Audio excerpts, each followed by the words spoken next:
Yes, I think as designers, we need to find a balance between writing interesting content, marketing content, SEO, making it semantically marked up, getting it marked up, and then accessibility. Those three as a triangle somewhere in between, making sites more usable is probably a goal for most of us.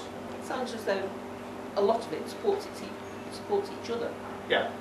But it's if you've got three different people doing it. Yeah, three different approaches. You have the If you have three vastly different views on what's important on a site, you've probably got a problem. It's kind of like me, Johnny, and Paul. Yeah. Design, accessibility, technical, and marketing. It doesn't work. Approaching web copywriting would be, I think the journalistic types call it reverse pyramid. It's basically it's like the way if you look at a newspaper article, you get the headline, it tells you enough to make you want to read more, and then they explain what actually happened, whereas if you have to read through all the introductory text to get to the point, and then you realise you didn't want to read it in the first place, that's dead time. And this is why social media is succeeding, because it's very direct and very to the point. You're the service provider, it's going to be your responsibility eventually. I'm going to be the designer, or the creator of the site, the developer, and they're going to be responsible for the site accessibility-wise. As long as I tell them that, it's up to them. If they want to go against accessibility, that's their problem. Yeah. But usually, for me as a developer, I'm starting right from the beginning, always thinking. I always think about accessibility, all the techniques that you can use to create accessible components on a page.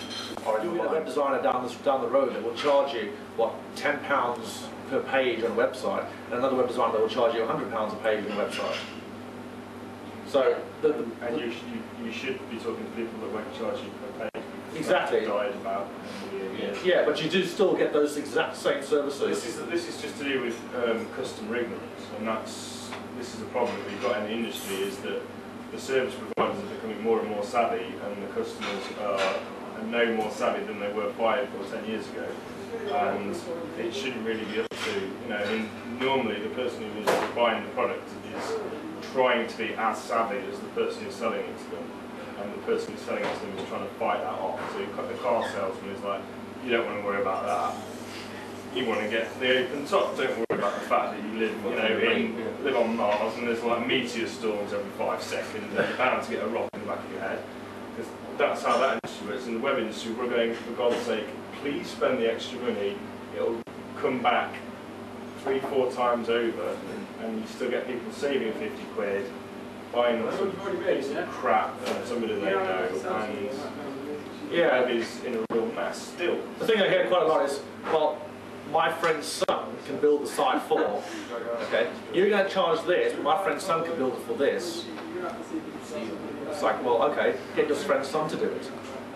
Because you can't compete. Started saying that because it was still even a couple of years ago, the amount of money they were charging and the amount of money that the respectable designer would have to come down to try and get the business. Yeah.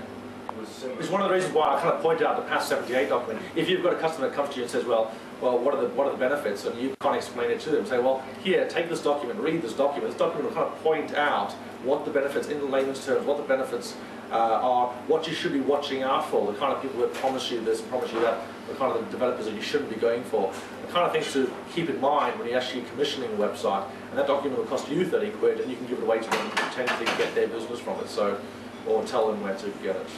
I can say that online or print it out or whatever. So that document is there to kind of guide the consumer more than the web developer. It's definitely, that document is definitely not for web developers. If you're a developer already, don't read that document. Yeah, it's going to tell you all the things that you probably already know about good web design anyway.